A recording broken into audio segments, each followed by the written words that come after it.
I was a cheap DJ. I was a quote unquote cheap DJ. I averaged $707 per gig for 10 gigs. This is Wedding DJ School. I'm Josh Mitchell, your guide to the business of a wedding DJ. We're talking with leaders in the wedding entertainment industry. You're going to learn their backstories, how they got started, and where they are today.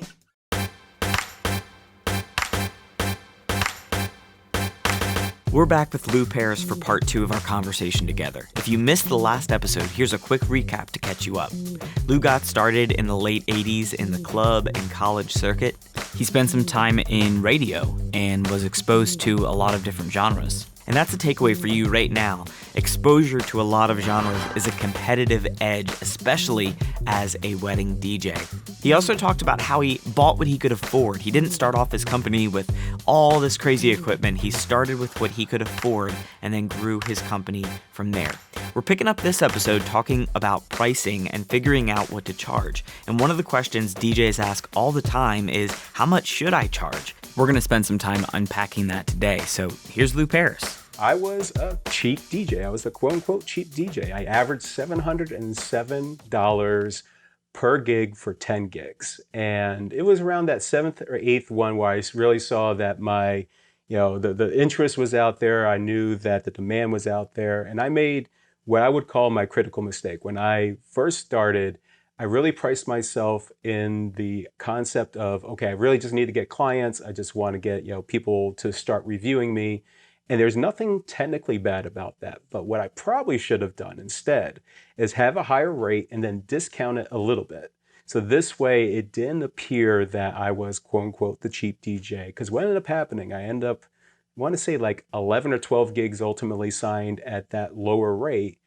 And I attracted that kind of client again for almost a year and a half because I got referrals from that. And that was kind of the budget and expectation from those groups. Now, don't get me wrong, it was an awesome group of clients that I got to work with.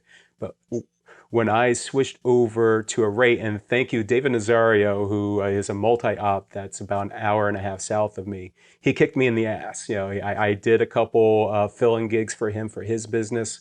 He had heard what I was doing as a DJ, and he immediately said, double your rates. He said, you are charging way too little, double your rates today. And I didn't. I went like 60, 70%. Because of course, you have that fear. It's like, oh, I'm like $699. How can I charge $1,300, $1,400 for a wedding? And, now I'm starting at $2,000 for just a reception for 5 hours. No lights, no nothing.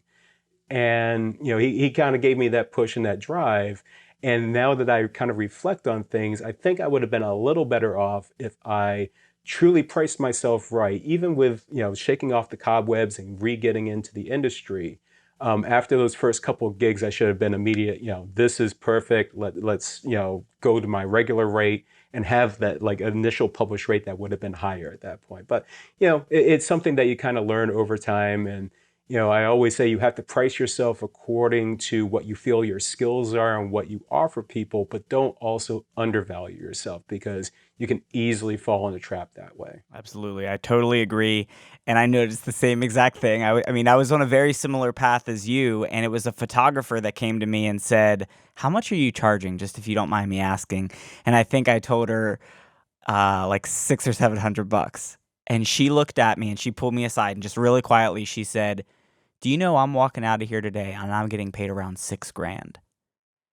And she just looked at me like she was like, I just want you to know that these people that are paying you tonight, they have money. And she's like, look at this venue. Do you know how much this venue cost? And she just started opening my eyes to the fact that the people that I was working with, they did decide to invest really heavily in the photographer that night. Not every photographer is $6,000, but it's not difficult to spend that amount of money on a photographer if you wanted to. Not all venues are $10,000, $15,000, $30,000, but in the area where I do a lot of my business, that's where they are. And here I'm coming in as the DJ for less than $1,000, and I realized I'm attracting the people that at that point they've already paid off, the more important clients. They're not even that the expectations and the relationship that they're looking for from the DJ at that point is vastly different from one where they're saying, I want a good DJ, I want a confident DJ, I want somebody who knows their stuff and who's going to be showing up with energy and backup systems and just a different kind of confidence. So when you change your pricing, you really change your clientele. And it's kind of something that I think we all, like, it subconsciously, but you have to kind of you almost got to be kicked in the butt a little bit before you do it yourself. I think it's a requirement. I think it's a requirement for all of us that, and matter of fact, another great example, I just threw a questionnaire out to my previous clients, literally just 2 days ago from this filming. And I just wanted to get a baseline of where people thought, I was talking like prestige pricing of nines versus, or say value pricing versus prestige pricing, nines and zeros and all that. And two of the questions I asked is, what would you value my ceremony and reception services at and my reception services at? And about 85% of those people that responded went way higher than what they charge or what my current rate is right now. And I think that kind of reflects back that we're always worried about pricing ourselves out of market, and it's a completely legitimate fear. I fear it myself every day because I'm waiting to raise my prices again. But I think we also kind of misunderstand the real value that we bring. And when we prove that time and time again to our customers and we get these great reviews, you can definitely start to kind of breathe a little easier that there are clients out there that right now would pay, whether it's $1,500, $2,000, whatever, that would also pay $2,500, $3,000, $3,500. And as long as they know that they're getting good value, that as long as you're able to sell your value and your services. And I always say this to everybody who's asked me about how I sell. I don't even sell myself as a DJ. I sell trust in the end. Trust me with being able to, help you out through the process. Trust me to make your night fun. Trust me that the day that you walk into your wedding, that you feel that all the professionals have your interest in mind and that you can truly enjoy it. DJing is almost ancillary at that point. It's fun, it's awesome, it's exciting, but it's almost the side burner to, just creating that relationship with that client. I agree. I definitely agree. And I think that you can overblow all of the tips and techniques of kind of being a scratch DJ or whatever the latest trick is that people are trying to do with different controllers and fancy equipment. And all of that at the end of the day is fine, but really you've got to be able to show up and deliver a fantastic product that works and that creates that celebratory night. I mean, you have to deliver that. That's what you've got to be able to do that. And if you can't, you're not going to last long in the industry. So it's a very interesting kind of paradigm where technically on paper, okay, I need a wedding DJ. That's kind of the phrase that goes through the couple's head when they're looking for a vendor. I need a wedding DJ or a band. But they don't realize that, all of those other things, and a lot of it is just trust, as you're saying, that are a big part of that relationship. I also think from the DJ's perspective in particular, we're almost running at a deficit side where there's so much information out there that's misinformation. All these articles, whether it's from the iPod, DJing to just this, a DJ just presses play. And as we all know, a quality wedding DJ does so much more than that. And I know for me, I've got my one article out there, what does a wedding DJ do?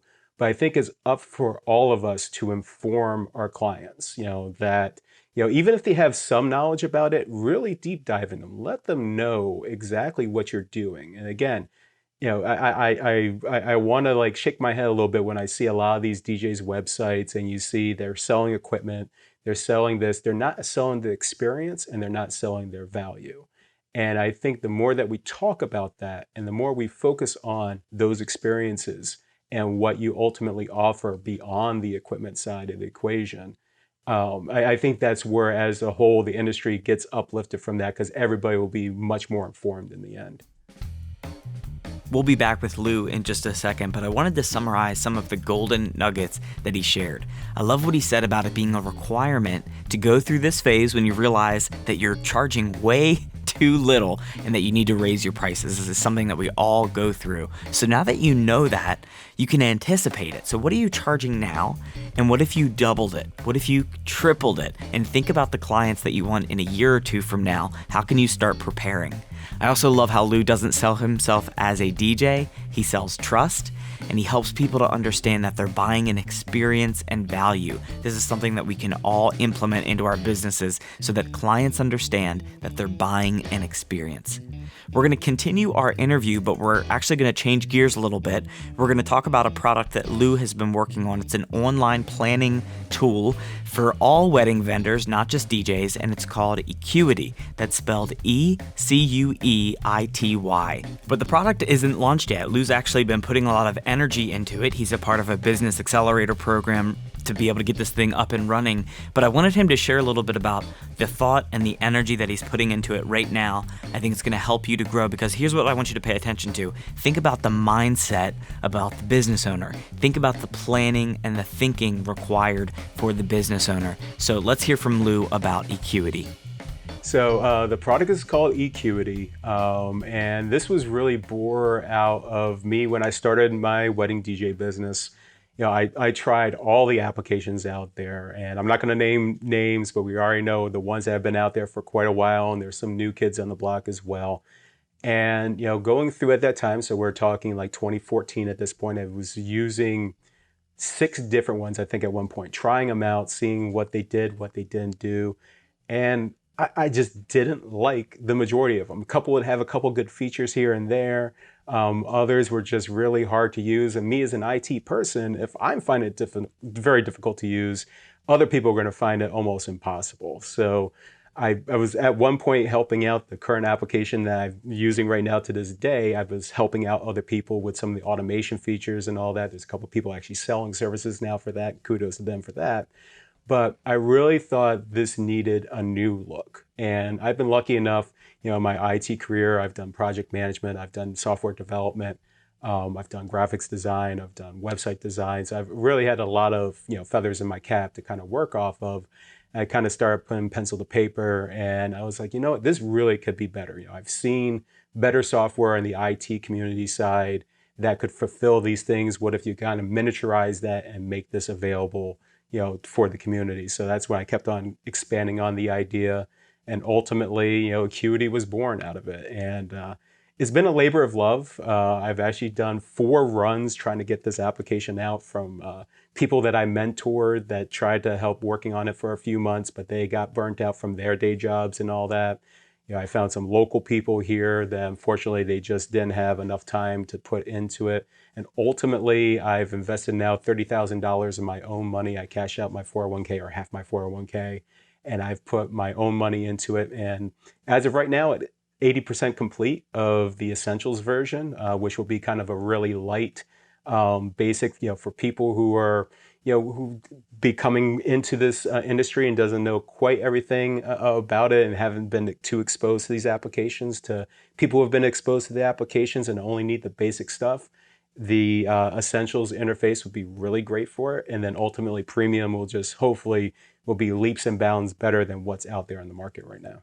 It's cool. So, this idea that, DJs have to juggle a lot of different parts. And I remember at one point, my mind started going a million miles a minute. And I think I had about 12 clients one year, and I freaked out and I started printing all the contracts. I put them all into folders, because the only way I knew how to do this was kind of on paper. So I kind of got it all out of my head. I set out all the papers and I started going down the list. Okay, did this person pay their deposit? Yes or no?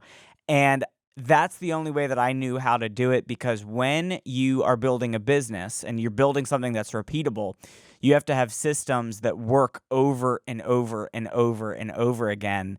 And the reality is I did it on paper in the early days because I had to force my brain just to understand, okay, did he pay his deposit? Did she ever send in, her signed contract and that kind of thing? So just talk a little bit about it from that point perspective, from the business owner, because that's what really captures my attention, is that having software like this that works really sets you up to be able to have a true business and not just this side hobby.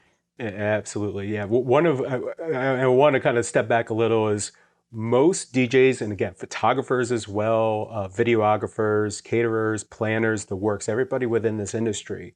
Most are not business people to begin with. Most have not been exposed to the luck that I've had, where I've seen successful and completely failed, fall on their face businesses. So being exposed to what those lessons learned over the years, a lot of people aren't exposed to that, and most people are just really focused on their craft, and there's nothing wrong with that. You've got to be a great photographer. You got to be a really good DJ to be something decent in the business. And a lot of people think of the business aspects as ancillary, as just kind of back burner stuff. I know I got to pay for advertising. Oh, I know I need to get these contracts out and all that. And they never think really deep on, as you mentioned, repeating success, having a workflow, having that structure to keep you in check, and making sure that every event, all the I's are dotted and the T's are crossed, and making sure that when you go into that event that day, you know what the hell that you're doing. You're armed with all the information. Everything has been fulfilled to that point, and then ultimately, even after that, and this is where a lot of the applications fail currently in the market, being able to decipher how your business is running. This is post just managing an event. A tool like eCUEity is truly to manage your business and to help with that structure, flow, and information that you need to succeed as a business.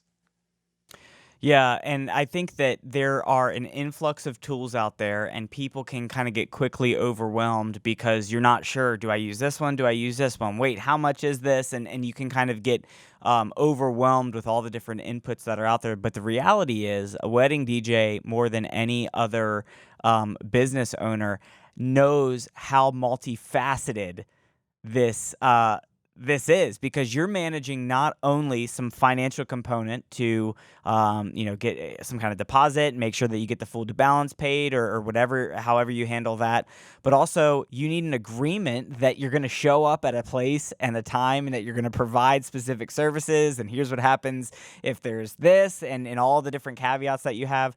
But then on top of that, and that in and of itself can be really overwhelming, you then have to plan out the day and plan out the music and make sure that you have all of your specific songs and all of those specific things all figured out. Not to mention, as you're bringing into the picture, which I think is brilliant, the overarching analytics of, like, how is your business doing? How's the health of your business? And how are you balancing the ROI? So that's what's exciting to me in your product, and from what I've seen, and from what you've posted, that it really is engineered to get you thinking about the full picture. Yeah, and that's exactly how I started it. Is like, first, making sure everything's mobile ready, because everybody is on phones now to begin with. I know at least half my clients are complaining of current applications that it just really sucks on mobile. So making sure that it's mobile ready. But then on top of all that, having that information at your fingertips and being able to do something with that information. Perfect example, when the premium versions release, the first thing that you'll get is a landing page, is your dashboard. And it's a dashboard of your business health. Nobody else does this at the point, because nobody's thinking about their business. They're thinking, okay, I've got this next gig coming up, or I've got a meeting coming up, I got a task. A lot of people, because it's not in front of them, they don't know what their business is doing today. They don't know what their business looked like 6 months ago and what it potentially could look like 6 months ahead. So this is like one of the first paradigm shifts of this, is making you think about your business first, seeing where things are kind of happening, and along with all the other basics of course, your lead management, your event management, and trying to reduce, all the duplicate effort and everything, that with a lot of different, ways to approach that. But ultimately, giving you information that says that you could take action on. You could be, spending. I can make alerts like this where, let's say you spend, advertising on Wedding Wire, and you get no leads, or you set a threshold that you get an alert if you haven't gotten 3 leads in 6 months. You can get a pop-up alert saying you have not gotten your return on investment on this piece of information, and it's immediate. It's there. The information is easier to parse. So even if you don't have that business background, you can get presented data as such that you can take action on that data and understand what the hell's going on, as opposed to having to really sift through, understand, big data, understand a lot of more deep accounting principles and all that to be able to come up with, some type of result. Yeah. Yeah, and I'm excited because as you're about right now, we're recording this kind of in September of 2019, and just excited about what's to come because you're about to spend some pretty significant just energy in growing this to kind of bring it to its full fruition. And I think that it's kind of overdue. We've needed this tool much sooner Oh than yes. now. In a perfect world, this would have been launched in mid 2015. I started conceptualizing this in 2014. The very first people started working on this in 2015. They had the burnout and all that. I kept on having these lofty goals. I put my own money into it starting in 2017. And again, this has become my labor of love because I know this application is needed out there. Like I've never once wavered in the concept that this isn't needed, or if I'm, barking up the wrong tree or whatnot. It just happens to be much more niche market because, of course, the wedding industry, as large as it is still niche compared to a Facebook, an Instagram, a WhatsApp, wherever it ends up being. But in the same token, this is something the industry has said over and over again. You go to the forums and you hear people complain about the lack of knowledge they have in certain things, or the pain points that are never addressed by any of these applications, and even these new ones that are out there that have been out in the last 1, 2, 3 years are just redresses of what's out there. They might look a little better, but they ultimately perform exactly the same way.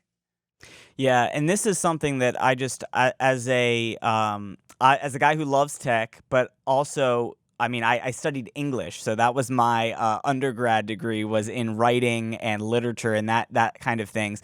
But what I've realized is that your ability to think clearly and your ability to kind of organize things in your head is a really great starting point. But you get to the point where you need a tool where you can sift those things into the appropriate buckets and that you can trust that tool to come back to it and find those things in a reliable manner. And the problem is, with something like a wedding, there are so many different things that you've got to get out of the client and that you've got to get out of your head. What am I going to need? What is my checklist? What special item am I going to need to make sure that I have in my bag on this day because this specific wedding requires, this unique situation with a guitarist. So I'm going to need that direct box that day, or I'm going to need that 1/4-inch cable that I usually don't bring. Whatever the situation is, you've got so many things that come out of your head, and you've got to be able to organize those into appropriate buckets. So I want to stress that there is a big piece of anybody that uses software. You've got to be a critical thinker. You've got to be asking the right questions and not just saying, oh, well, the software didn't tell me to do it. There's always going to be a certain level of critical thinking and just having, using your noggin a little bit before you just trust the software. But the software has to be intuitive enough and be set up in the right way to be able to capture this kind of complex thinking. And if it's too simple, and I think that's the issue right now, is that so much of this software is actually too simplified and it's not user-friendly, it's not fun to use, and on something that should be fun for a wedding, getting all these details out, why aren't these it's just plain wrong that this type of product isn't out there yet. I think part of the reason why the product isn't out there yet is it is a very complex product to build. I'm just me alone, $30,000 of my own money, and I'm only 80% to a basic product. There's a very good probability that if this ends up being a cash only kind of thing, I'm spending $250,000 just to get a fully fledged product out there. And I think the approach that everybody else's take has been not looking at it from the worker's perspective. I've been, lucky enough, I've been in this industry for over 7 years now. And I've been able to also tie that in with my knowledge of IT side of the equation. And I saw a different way to kind of approach it. And I've seen systems like SAP, which are massive multi-million-dollar systems that approach things a little differently. And I can see where some of those hooks kind of come in. Salesforce, how some of those hooks come in, how to make things easier. One perfect example that really, I want to say it pissed me off. Sorry for my language. But when I started with DJ Event Planner, I had to input all these businesses that I deal with on a day-to-day basis. And if I'm dealing with a new business, I have to input their information. Why? Why aren't these just global objects? Why isn't this like a Yelp kind of model where everything's kind of crowdsourced, everything's there, you start typing a name and it's there. And if it's not, you put it in once and it's done. And everybody else benefits from that. There's no reason why this type of collaboration throughout the entire process isn't existing right now, other than just lack of imagination or a lack of wanting to invest that type of capital into their systems.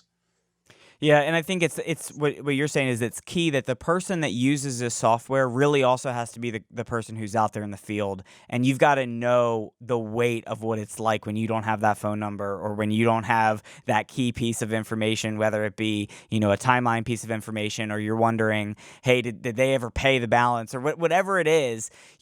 When these are parsed off into all different places, your head can sometimes be so fried that, okay, do I check here? Do I check here? And what I'm excited about is kind of all of this being sifted under one roof really simplifies it, and if it almost it builds up the trust of DJs. So one of the things that I'm just I'm so interested in and just so curious to see how this grows is how it really is truly going to grow that amount of trust for the DJs that are out there, because I think there's going to be the ones that they don't want to invest any money in their business, and to be honest, right now they're probably not investing in all the ways that that they should be anyway right now. But I want to just speak to the people that are maybe on the front end of this right now, or the people that really want to do it right. And I just want to say that investing in the right kind of software is difficult because there's not a ton of options right now.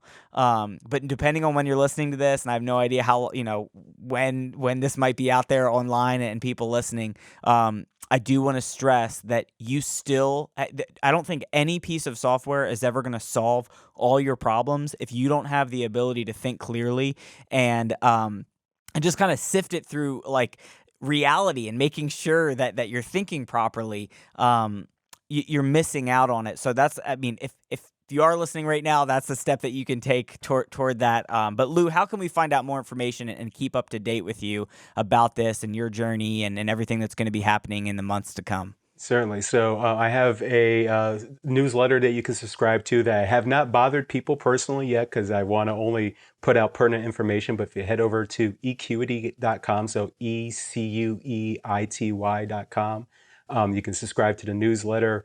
If you find a lot of interest in the application, you become a early subscriber. It's a lifetime subscription I'm offering at $450. It's only going to be offered for a relatively limited time. Once I hit a certain mark, that's going to be it. And once I get some new milestones that are out there, that information is going to be broadcasted out. Matter of fact, as of this filming, the next day, come tomorrow, I start an accelerator program here in the Hudson Valley, specifically towards startups. And my hope is to be able to get exposure to more investors, possibly some more local developers. That'll hopefully, get it that last push out there. So hopefully by the time this is broadcasting, I'm getting ready to launch the application. Awesome. I love it. And I'm just so excited to see something like this come alive and go to that next level, because I think it's going to serve so many people and just help them really deliver that wow factor and grow a business that's bigger than themselves, and not just something that where they're, making money and cashing out every day, but that they're actually able to think about the overarching life cycle of their business. And this is a tool that can definitely do that. So thank you, Lou, for all the energy that you've put into it. No problem. Thank you. And hopefully, please check out the software. I'm always, if you have questions about that, if you have ideas that you would love to see in the application, it may already be planned out anyways, but I would love to hear those ideas out there. So, Lou, thank you so much for all the wisdom and the insight that you share with us. Any closing thoughts that you want to share with people in the beginning part of their wedding journey? Ask. Jump on these forums, reach out to me, reach out to others, watch your videos, listen to podcasts, try to get as much information as possible before you really truly deep dive into it, because there's a lot of landmines out there. There's a lot of people with a lot of quality experience behind it that will have basically your best wishes really in mind. So don't be afraid to ask. There's a tremendous community out there that are willing to help people who aren't just looking for just free information or anything. They just want, they see that person, they're craving that information, they're craving to be a good DJ. You're going to get great responses out of that. Once again, you can find even more about Lou at pariscreative.com. You can also find his YouTube channel. Just search for Paris Creative. All of those links, of course, will be in the description. Hope that you have enjoyed today's episode. We do not want you to forget about us. You can text Wedding DJ to 44222. And if you send us your email address, we will send you a comprehensive checklist, recommended resources to check out, advice on what to do with contracts, so much more, all for free. Just text Wedding DJ to 44222. And of course, we're over at weddingdjschool.com as well. Join us next Friday. We're going to be talking with Brian Harris from brianharrisentertainment.com. He grew up with his dad having a big band orchestra, so he was familiar with weddings and was able to turn that knowledge into being a wedding DJ. So we're going to be talking with him next Friday. Can't wait. We'll see you then.